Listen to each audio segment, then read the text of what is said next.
Bismillah sadri wa yassir li amri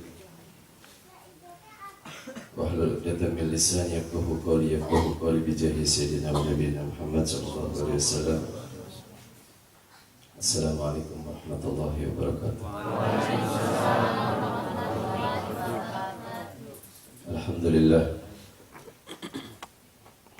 Alhamdulillahi ala ni'matil Islam wa kafa biha min ni'mah. Asyhadu an la ilaha illallah wahdahu la syarika lah wa asyhadu anna sayyidina Muhammadan abduhu wa rasuluh. Allahumma fassalli wa sallim ala sayyidina Muhammadin wa ala ali sayyidina Muhammad kama sallaita ala sayyidina Ibrahim wa ala ali sayyidina Ibrahim wa barik ala sayyidina Muhammad wa ala ali sayyidina Muhammad kama barakta ala sayyidina Ibrahim wa ala ali sayyidina Ibrahim fil alamin innaka Hamidum Majid. Sadaqallahul adzim. Faqad qala Allah Ta'ala fil Qur'anil Azim, a'udzu billahi minasy syaithanir rajim. Bismillahirrahmanirrahim. Wal 'asri innal insana lafi khusr illa alladziina aamanu wa 'amilus shalihati wa tawassaw bil haqqi wa tawassaw bis sabr. Shadaqallahul adzim. Alhamdulillah, dengan izin dari Allah Subhanahu wa Ta'ala, pada malam hari ini kita berkumpul bersama di tempat ini untuk sedikit mempelajari daripada apa yang diajarkan oleh junjungan kita Nabi besar Muhammad SAW kepada para sahabatnya. Saat ini para sahabat mendapatkan keridhaan dari Allah Subhanahu wa Ta'ala karena beliau adalah orang yang berjuang membantu dengan jiwa dan raganya untuk perjuangan Islam. Mudah-mudahan kita bisa mengikuti sedikit daripada apa yang beliau lakukan dan kita mendapatkan banyak insyaallah dari Allah Subhanahu wa Ta'ala. Amin ya rabbal alamin. Saudaraku yang dimuliakan oleh Allah Subhanahu wa Ta'ala, tadi telah kita bacakan satu hadis Nabi sallallahu alaihi wasallam dan kita bersyukur karena kita telah mengucapkan satu hadis Nabi sallallahu alaihi wasallam yang mudah-mudahan dengan ucapan ini Allah Subhanahu wa Ta'ala akan menggampangkan, memudahkan kalimat yang terakhir daripada mulut kita, yaitu la ilaha illallah Muhammadur Rasulullah. Mungkin Ustaz Komar dulu pernah dan sering menceritakan tentang seorang kiai yang mempunyai seekor burung. Ya, sering kan cerita itu. Jadi kadang-kadang kita juga teringat kejadian seperti itu bisa terjadi kepada diri kita.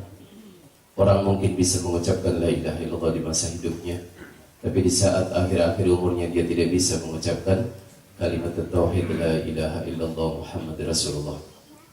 Di zaman Imam Malik ada seseorang ketika meninggal dunia disuruh mengucapkan la ilaha illallah, tidak bisa mengucapkan la ilaha. Dia hanya bilang timbangan. Akhirnya orang-orang mendatangi Imam Malik menceritakan tentang kejadian tersebut, ya. Akhirnya beliau Imam Malik mendatangi orang tersebut, mengajarkan kalimat la ilaha illallah, sama sekali tidak bisa. Yang keluar adalah timbangan sampai meninggal. Ya. Akhirnya ditanya keluarganya, kenapa kok seperti ini meninggal? Ternyata dia punya keburukan. Ya. Dia kalau pagi itu ngelap itu yang namanya timbangan, kalau bagian ini dilap benar-benar, kalau bagian yang sebelahnya dibiarkan. Itu saja sudah menimbulkan orang meninggal su'ul khatimah. Na'udzubillahi min dzalik. Sebab apa? Bukan karena sedikit atau besarnya yang namanya mencuri itu. Karena Nabi SAW mengatakan, siapa orang yang menipu bukan termasuk golongan kami. Saudaraku yang dimuliakan oleh Allah Subhanahu wa Ta'ala, tadi telah kita bacakan hadis berapa tadi? 18. An Abi Dzar Jundub bin Junadah wa Abi Abdurrahman Mu'ad bin Jabal radhiyallahu ta'ala anhu.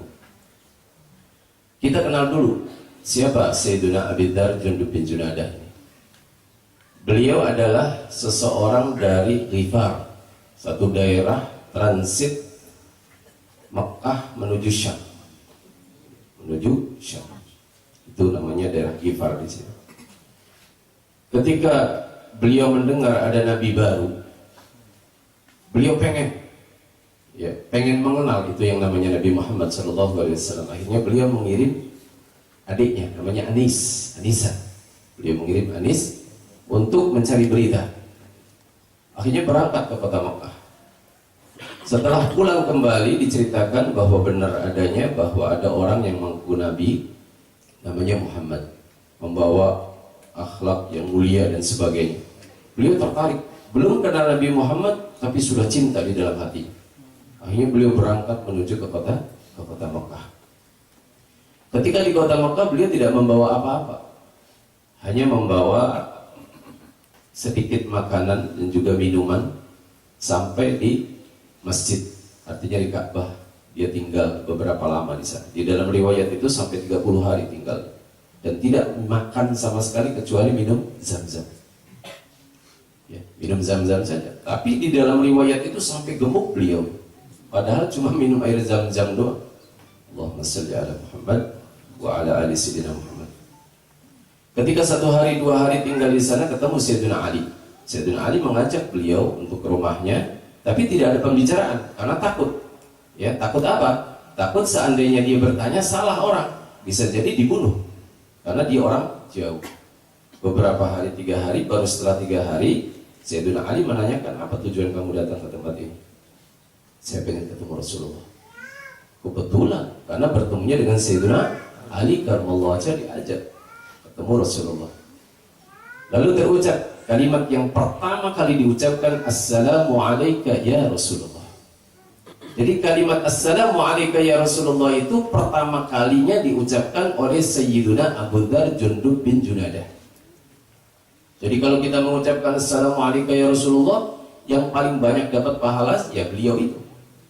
Karena yang pertama kali mengajarkan Sayyiduna Jundub bin Junadah. Allahumma shalli ala Muhammad. Ketika telah diajarkan oleh Sayyidina Muhammad dan memeluk agama Islam, Rasulullah memerintahkan beliau untuk, kamu jangan beritahukan siapapun bahwa kamu telah memeluk agama Islam. Tidak ya Rasulullah, saya akan menceritakan ini kepada kaum kafir Quraisy. Rasulullah tidak bisa menghalangi. Beliau langsung datang ke tengah-tengah Ka'bah, kumpul di situ para penjahat-penjahat Islam. Dia langsung saja, asyhadu an la ilaha illallah wa asyhadu anna Muhammadar Rasulullah. Spontan ini membuat kaget. Langsung saja dihajar habis-habisan Sayyidina Jundub bin Junadah. Kebetulan di situ ada Sayyidina Abbas. Sayyidina Abbas kemudian mendekap dan mengatakan, kamu apakah mau membunuh seseorang dari bangsa Ghifar? Yang perjalanan kamu itu pasti melewati di daerahnya. Kalau seandainya mereka tahu, kamu bakal hancur. Akhirnya mereka pun tidak lagi memukuli Sayyidina Jundub bin Junadah. Sudah selesai. Akhirnya beliau diajarkan ilmu. Setelah itu beliau kembali ke negaranya untuk menyampaikan Islam di sana. Alhamdulillah disambut baik. Hampir seluruhnya menjadi pemeluk agama Islam dengan barokah Sayyidina Jundub bin Junadah. Awalnya memang setengah, tapi di saat Rasulullah pulang ke kota Madinah, ya itu seluruhnya masuk ke dalam Islam. Makanya Rasulullah pernah mengatakan, Ghifar ghafarallahu laha. Ya, sampai-sampai kalimat itu diucapkan Sayyidina Muhammad SAW. Ini cerita banyak. Yang kedua adalah Sayyidina siapa tadi? Abdurrahman Mu'ad bin Jabal. Sayyidina Mu'ad bin Jabal ini Masya Allah, beliau masuk Islam di bawah atau juga diajarkan oleh Sayyidina Mus'ab bin Umair. Mus'ab bin Umair ini ahli Quran. Ceritanya menarik banget ini Sayyidina Mus'ab bin Umair. Nanti kapan-kapan kita ceritakan. Sayyidina Mu'ad bin Jabal masuk ke dalam agama Islam dengan barokah beliau. Sayyidina Mus'ab bin Umair. Ketika beliau telah masuk Islam, saat itu beliau umurnya 18 tahun. Ya, jadi di kota Madinah itu sebelum Rasulullah SAW masuk, mereka sudah mengenal Islam, bahkan sudah hampir seluruhnya masuk ke Islam. Makanya ketika kita tahu bahwa Rasulullah SAW disambut dengan meriah itu, karena memang di situ ada Sayyidina Mus'ab bin Umair dan juga ada Sayyidina Mu'ad bin Jabal. Sayyidina Mu'ad bin Jabal ini punya anak buah, ya, beberapa orang yang kerjanya ngancurin berhala-berhala. Di antara yang masuk Islam dengan barokah Sayyidina Mu'ad bin Jabal ada Sayyidina Amr bin Jamuh. Amr bin Jamuh ini Masya Allah juga di dalam ceritanya. Ya, kita kapan-kapan menceritakannya Sayyidina Amr bin Jamuh. Sayyidina Mu'ad bin Jabal ini ingin banget bahwa Sayyidina Amr bin Jamuh masuk Islam. Sebab dengan barokah masuk Islamnya Amr bin Jamuh, maka seluruh orang akan masuk Islam karena dia asraf, pemimpin di kota itu. Tetapi yang namanya si Amr bin Jamuh ini cinta banget sama yang namanya berhala yang dia sebut namanya manah. Yang di dalam Al-Quran juga ada, atau di dalam hadis sering disebut Lata, Uzza, diantaranya manah. Ini memang berhala sangat besar sekali, tercipta atau dibikin dari kayu yang sangat mahal sekali.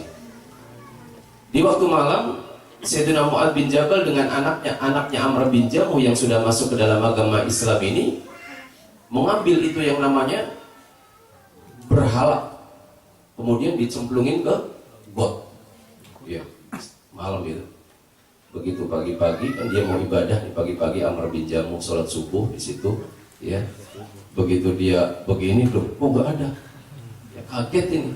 Ya, melihat yang namanya Tuhannya hilang. Tuhan saya hilang. Ya, Tuhannya hilang, kaget. Ya jelas. Akhirnya begitu Tuhannya kaget, Tuhannya hilang, bukan Tuhannya kaget, Tuhannya hilang, ya dia mencari-cari, ternyata ada di got. Subhanallah, marahnya kayak gimana coba? Kurang ajar, siapa yang berani yang menghina Tuhan saya? Ditaruh, ya, dibasuh, diserbetin, dikasih minyak, ya, kemudian ditaruh lagi. Besoknya dikerjain juga seperti itu.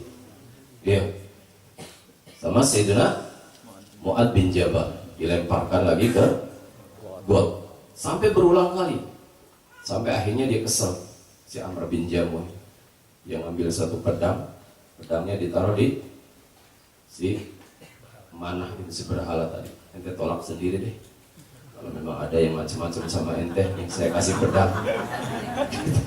Soalnya dia sendiri sudah ragu ini sama Tuhannya dia ini. Kok Tuhan diem saja nih? Nggak ada reaksi ketika digotong dan dimasukin di got. Akhirnya dia taruh pedang, benar-benar taruh pedang. Dia tolak sendiri. Barangkali ada musuh nih pedangnya. Dia tidur.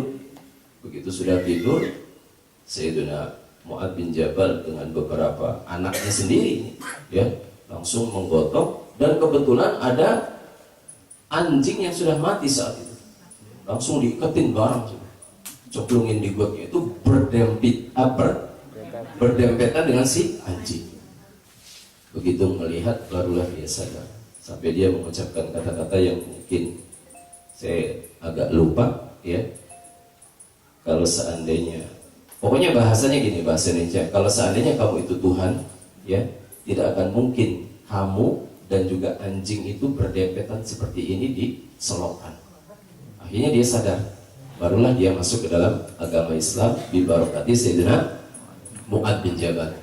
Dan Mu'ad bin Jabal ini adalah seseorang yang sangat dicintai oleh Nabi. Kalau kita sering membaca Allahumma inni ala dzikrik wa syukrik wa husni ibadatik, ini ajaran daripada Rasulullah kepada Sayyidina Mu'ad bin Jabal. Kalau kita membaca hadis tersebut atau kita membaca doa tersebut, berarti Sayyidina Mu'ad bin Jabal mendapatkan bagian daripada pahala yang kita baca. Allahumma bismillahirrahmanirrahim, bareng-bareng. Allahumma a'inni ala dzikrik wa syukrik wa husni ibadatik. Artinya bahwa ya Allah, bantulah saya daripada ingat kepadamu, syukur kepadamu, ya, a'inni ala dzikrik wa syukrik wa husni ibadatik, dan bantulah aku daripada bagusnya ibadah kepadamu. Itu adalah ajaran Rasulullah SAW kepada Sayyidina Mu'ad bin Jabal. Beliau memang ahli di dalam Quran, sangat ahli banget. Beliau di antara para sahabat yang 160.000 sahabat itu, di dalam riwayat kan 124.000, di dalam riwayat yang 160.000, beliau adalah orang yang paling fikih, paling ahli di dalam pembahasan halal dan haram. Makanya Rasulullah mengatakan a'lamu ummati, ya, bil halal wal haram Mu'ad bin Jabal. Paling utamanya, paling alimnya di antara para sahabatku, bahkan umatku, adalah Mu'ad bin Jabal.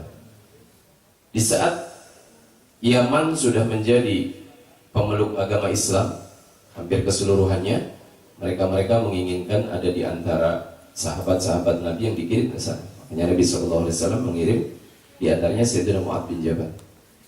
Ya, ketika beliau melangkahkan kakinya berbarengan dengan Rasulullah, kemudian beliau naik ke onta beliau dan Nabi SAW yang menghantar sampai ke perbatasan. Jadi beliau Sayyidina Mu'adz yang naik, Rasulullah yang menuntun. Beliau mengatakan, wahai Mu'adz, mungkin ini adalah tahun perpisahan kita. Ya, tahun depan kita mungkin tidak akan bisa bertemu kembali. Allahumma sholli ala Muhammad.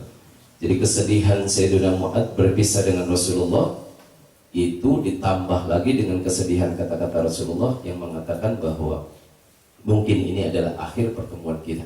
Benar saja, setelah Sayyidina Mu'adz bin Jabal kembali ke kota Madinah, beliau telah mendapati Rasulullah SAW sudah di pusara beliau, sudah berada di tempat yang sekarang biasa kita ziarahi. Allahumma sholli ala Sayyidina Muhammad wa ala ali Sayyidina Muhammad. An Rasulullah sallallahu alaihi wasallam, ittaqillah haitsuma kunta. Bertakwalah kamu kepada Allah haitsuma kunta, itu pengertiannya dimanapun berada dan kapanpun berada. Jadi haitsuma kunta di sini bukan cuma sekedar di mana saja, tetapi di mana saja kamu berada dan kapanpun. Itu menurut syarah. Ya. Kita tahu bahwa yang namanya takwa itu adalah apa? Al-imtithalu awamirillah wastinabu nawahi. Takwa adalah melaksanakan perintah Allah dan menjauhi daripada segala yang dilarang oleh Allah Subhanahu wa taala. Terlalu banyak ayat Al-Qur'an yang membahas tentang masalah takwa. Di antaranya, wa may yattaqillaha yaj'al lahu makhraja wa yarzuqhu min haitsu la yahtasib. Apa artinya? Wa may yattaqillah, siapa orang yang bertakwa, yaj'al lahu makhraja, Allah akan menjadikan jalan keluar.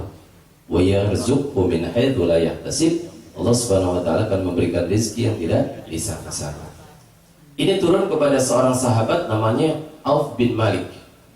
Ya, turun ayat ini kepada Sayyidina Auf bin Malik, yang dimana beliau datang kepada Rasulullah, mengeluh kepada Rasulullah, ya Rasulullah, saya punya anak namanya Salim, saat ini lagi ditawan oleh orang-orang musyrik, sedangkan kami sudah tua. Kalau tidak ada Salim, berantakan sudah kehidupannya, karena yang mencukupi kehidupannya itu adalah Salim. Hanya Rasulullah SAW mengajarkan yang gampang sebetulnya, yaitu la haula wala quwwata illa billahil aliyyil azim. Dibaca saja katanya, terus yang banyak. Insya Allah nanti akan ada jalan buat kamu. Subhanallah, beliau baca dengan istrinya sangat banyak sekali kalimat-kalimat itu. Pada suatu saat orang musyrik lalai, orang kafir benar-benar lalai, ya ketiduran atau mabok, wallahu a'lam. Yang jelas Sayyiduna Salim ini bisa keluar. Bukan cuma keluar, tapi dia bisa menggiring 4.000 kambing. Ya, 4.000 kambing bisa digiring dari kota yang dia tawan itu dalam keadaan mereka sama sekali tidak sadar. Subhanallah, mendapatkan 4.000, bayang. Ya, sesuatu yang tidak masuk akal sebetulnya. Tapi bagi Allah Subhanahu wa taala gampang sekali untuk menjadikan kambing-kambing itu kan nurut apa yang diperintahkan oleh si Salim. Kita orang nyuri satu aja, masya Allah ributnya. Ini 4.000 loh, ya, sangat besar sekali. Jadi di dalam masalah apa yang diucapkan oleh Nabi SAW itu kadang-kadang nggak nyambung. La haula wala quwwata illa billah. Tetapi kenyataannya seperti itu. Allahumma sholli ala Muhammad. Di dalam masalah rezeki, ya, kita diajarkan oleh Nabi SAW untuk mencari rezeki itu dunia dan akhirat. Begitu juga kalau kita pengen mencari dunia, itu kita harus melewati rezeki zahir dan batin. Ya, bukan cuma kita berusaha tapi kita tidak berdoa, berusaha kita tidak mendapati tempat-tempat yang ijabah untuk meminta. Salah juga. Seseorang datang kepada Rasulullah, pemuda, Rasulullah, saya ini susah banget kehidupannya, ya, tolong dong saya dikasih amalan. Sebab zaman Rasulullah SAW setiap kali orang yang datang kepada Rasulullah meminta rezeki, pasti dikasihnya amalan. Bukan misalnya, nih kamu kerja ini, jarang sekali. Rasulullah, nih baca ini, memang terbukti. Si pemuda datang kepada Rasulullah mengadukan keadaannya beliau yang sempit sekali. Akhirnya Rasulullah bilang, ya sudah nak, kalau begitu kamu kawin saja. Ya Rasulullah, saya ini kan susah hidupnya, masa saya disuruh kawin? Nah, kamu kawin, insya Allah rezekinya kamu akan lancar. Akhirnya alhamdulillah, cari mungkin dapat, walaupun orangnya pas-pasan, gak punya pekerjaan. Kalau zaman sekarang, Allah, ya orangnya pas-pasan, gak punya duit, jangan coba-coba dia, pasti nggak bakal dapat sudah. Ya, ini alhamdulillah dapat.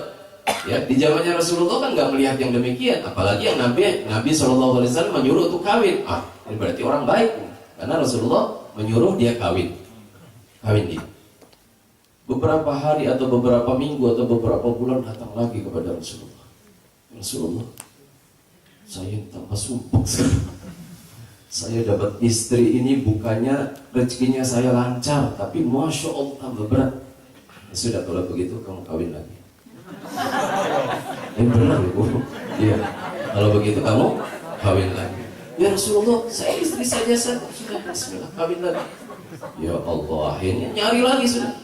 Ini perlu dicontoh ini. Ya. Barangkali. Ya. Akhirnya kawin lagi. 2 minggu atau 3 minggu datang lagi kepada Rasulullah. Ya Rasulullah, sudah masya Allah. Mungkin kepalanya sudah setengah botak. Ya, datang kepada Rasulullah setengah botak, sudah kelihatannya juga masya Allah banget. Ya Rasulullah, berat banget ya Rasulullah. Satu aja susah, sekarang tambah 2. Bagaimana ini Rasulullah? Ya sudah, kawin lagi. Sampai 3, disuruh kawin. Akhirnya ya sudah mengikuti apa yang dikatakan oleh Nabi sampai dapat 3 istri. Subhanallah, beberapa bulan kemudian datang, ya Rasulullah, sudah penuh rumah saya dengan perabotan, sudah penuh, kaya bener ini orang, gara-gara istrinya 3. Jadi saya menganjurkan kepada siapapun yang memang susah pekerjaannya, rezekinya susah, coba yang 1 dulu. Gagal, 1 lagi, gagal, 1 lagi, insya Allah gagal semua. Ya, itu yang diajarkan Nabi. Sebetulnya kan kayak nggak nyambung banget. Orang minta rezeki tapi disuruh sama Nabi SAW untuk kawin. Ya, akan tetapi itulah ajaran Nabi SAW. Kita bukan cuma hanya berusaha, bekerja dan sebagainya tanpa kita tidak ingat kepada Allah. Harus kita jaga. Saya banyak berkenalan dengan orang-orang yang memang alhamdulillah orang-orang kaya di Jakarta. Kebetulan saya juga punya majelis taklim di daerah Kebon Nanas ya. Ya banyak orang-orang yang mereka kerja yang memang seperti itu, tapi kan mencari dari lewat batinnya juga masya Allah banyak sekali. Minta kepada Allah Subhanahu Wa Taala, insya Allah ada jalan. Di sini ada satu ajaran yang diajarkan oleh Sayyidina Muhammad SAW kepada Sayyidina Mu'ad bin Jabal. Ya, perlu dicatat kalau bisa. Ini ada, saya catat namanya. Ya. Ya, jadi Sayyidina Mu'ad bin Jabal ini punya hutang sama orang Yahudi ceritanya. Ketika hari Jumat beliau tidak nongol di masjid karena ketakutan sama orang Yahudi. Orang Yahudinya udah waktunya nagih dia, ya. Akhirnya beliau nggak bisa hadir Jumat. Ya. Begitu salam Rasulullah SAW nanya, Mu'ad di mana ini? Kok nggak nongol? Akhirnya ditanya. Mu'adnya didatangkan sama Rasulullah. Kenapa ya Mu'ad? Ya Rasulullah, saya punya hutang sama orang Yahudi, nggak bisa bayar. Akhirnya ya sudah ya Mu'ad, kalau seandainya kamu punya hutang 1 gunung Uhud sekalipun emas, ya hutangnya segitu banyaknya, pasti Allah Subhanahu Wa Taala akan membuka jalan buat kamu. Doanya, Allahumma ya farijal ham wa kashifad dur wa mujiba da'watil muttar rahmanad dunya wal akhirah wa rahimahuma irhamni fi qada'i daini rahmatan tughnini biha an rahmatin man siwak. Allahumma Kopi aja ya Bu ya. ya farijal ham wa kashifad dur wa mujiba da'watil muttar rahmanad dunya wal akhirah wa rahimahuma irhamni fi qada'i daini rahmatan tughnini biha an rahmatin man siwak. Ini dibaca berulang kali kalau bisa. Kalau mungkin yang dalam keadaan punya hutang banyak, ini banyak hutang berarti ini semangat banget kayaknya. Mudah-mudahan dengan membaca yang ini insya Allah hutang-hutang yang di rumah akan dilunasi, amin. Lebih-lebih kalau kita membacanya insya Allah di tengah malam meminta benar kepada Allah Subhanahu Wa Taala, maka pasti ada kemudahan, amin ya rabbal alamin. Ya, kembali lagi kepada masalah takwa, masih 5 menit lagi. Ya, Sayyiduna Al-Imam Ali karramallahu wajhah pernah ditanya tentang masalah takwa. Takwa itu adalah al-khawfu minal jalil. Yang pertama adalah takut kepada Allah Subhanahu wa taala. Yang kedua, wal amalu bitanzil. Ya, beramal untuk di saat kita masuk ke alam kubur. Yang ketiga adalah wal qana'atu bil qalil. Ya, merasa cukup dengan pemberian yang sedikit. Kemudian wal isti'dad liyaumir rahim, mempersiapkan diri untuk masa kita berjalan, artinya masa-masa kita dipanggil oleh Allah Subhanahu wa taala menuju akhirat. Kemudian di dalam pengertian yang lain, ketika seseorang ulama ditanya apa sih yang namanya takwa itu, alla yaraka haitsu nahak wala yufqidak haitsu amarak. Ya, takwa itu adalah Allah tidak melihat kamu di saat Allah sudah melarang kamu. Dimanapun tempat yang dilarang oleh Allah Subhanahu Wa Taala, jangan sampai kamu ada di tempat itu.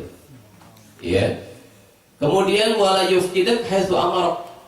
Jangan sampai kamu tidak ada di saat Allah Subhanahu Wa Taala telah memerintahkan. Kita diperintahkan oleh Allah untuk sholat. Jangan sampai Allah Subhanahu Wa Taala nyari ente nggak ada. Harus ada, gitu. Ya, sebaliknya Allah Subhanahu wa taala melarang ente nongkrong di mana sekalipun, ya, jangan sampai kita saat itu ada di tempat itu. Jadi yang namanya takwa itu pengertiannya sangat banyak sekali. Tadi sudah dibacakan wa may yattaqillaha yaj'al lahu makhraja wa yarzuqhu min haitsu la yahtasib. Cerita sebagai cerita terakhir, ada seseorang, ya, di saat beliau lagi menaiki kendaraan di laut Safinah, ya, tiba-tiba coba muncul yang namanya manusia dari laut itu. Ini kan aneh sebetulnya, tetapi zaman-zaman dahulu itu sering seperti itu. Kemudian kepada penghuni Safinah tadi mengatakan, siapa yang berani membeli kalimat yang saya ucapkan ini dengan 1000 dinar? Mereka tidak ada yang berani kecuali satu orang. Sudah, saya beli dengan 1000 dinar. Lemparkan saja ke laut, lemparkan ke laut. Ternyata bunyinya ayatnya itu seperti itu. Wa may yattaqillaha yaj'al lahu makhraja wa yarzuqhu min haitsu la yahtasib. Subhanallah. Akhirnya setelah menghilang itu orang, kapal subhanallah tenggelam. Hanya orang satu yang tadi membeli wa may yattaqillaha yaj'al lahu makhraja itu yang selamat. Dia terapung-apung kemudian sampai ke pantai. Terdampar ke satu pulau yang kosong. Ketika sampai di pulau yang kosong, ada satu perempuan cantik, subhanallah. Kebetulan dia lagi terdampar juga. Kebetulan ini. Ya, namanya rezeki itu seperti itu. Allahumma shalli ala Muhammad. Sampai di laut ada ketemu perempuan cantik. Kita di sini nyari-nyari muter-muter nggak ketemu. Ya, makanya terdampar dulu. Ya, biar kita dapat perempuan cantik. Ketika terdampar ketemu dengan perempuan itu kan senang ketemu temannya. Ya Allah, ada manusia yang terdampar juga. Ya, akhirnya dia menceritakan bahwa setiap malam dia itu digoda sama jin di tempat itu. Muncul dari laut jin yang mau menyerang dia, tapi Allah Subhanahu wa taala dapat menolaknya. Akhirnya ya udah, tunjukkan saja di mana tempat yang aku bisa melihat jin, kata si laki-laki ini. Kemudian ya dia membaca itu yang diajarkan tadi. Dibaca hancur itu yang namanya jin.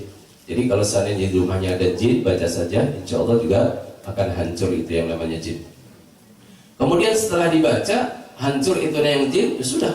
Si perempuan tadi menarik dia ke gua, ternyata di dalam gua itu ada emas yang begitu banyak, ya.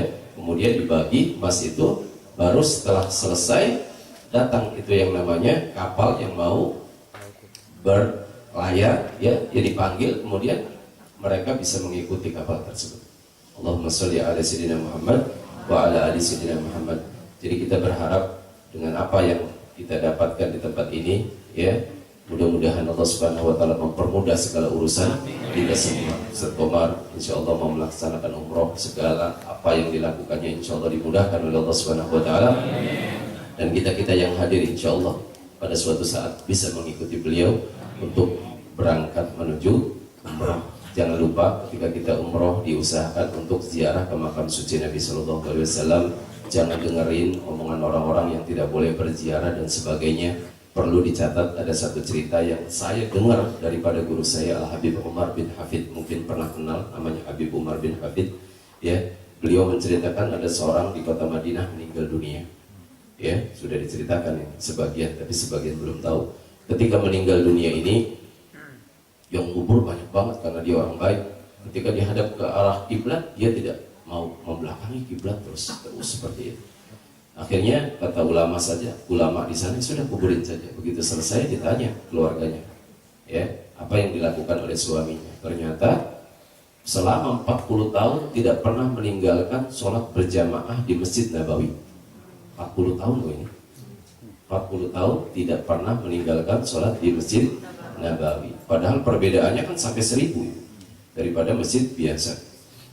Lalu kenapa kok sampai meninggal seperti ini? Lalu ditanya si istrinya dan menjawab bahwa selama 40 tahun juga tidak pernah satu kali pun berziarah ke makam suci Nabi Muhammad. Berarti kan memang di dalam hatinya tidak ada mahabbah sama sekali. Tidak ada kecintaan sama sekali kepada Rasulullah SAW. Mereka beribadah seakan-akan tidak ada urusan dengan Nabi. Padahal segala sesuatu itu ada urusan dengan Rasul Muhammad SAW. Karena Al-Quran sudah mengatakan, Qul in kuntum tuhibbunallah fattabi'uni yuhibbukumullah wa yaghfir lakum dzunub. Jadi kalau seandainya kita mau dicintai oleh Allah, ya harus apa? Ikut kepada Nabi. Tidak mungkin kita bisa ikut kepada Nabi kalau kita tidak mengenal dan cinta kepada Nabi. Mustahil.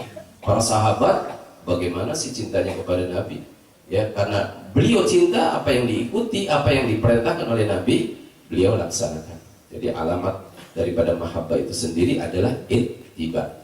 Mudah-mudahan kita bisa mencintai Nabi Muhammad Sallallahu Alaihi Wasallam. Amin ya rabbal alamin. Waktunya jam 9. Ya, mohon maaf segala kekurangan saya. Billahi taufiq wal hidayah. Assalamualaikum warahmatullahi wabarakatuh. Ibu Bapak yang beriman, nanti sebelum zikir barangkali hadroh satu lagi nggak apa-apa, satu lagu ya.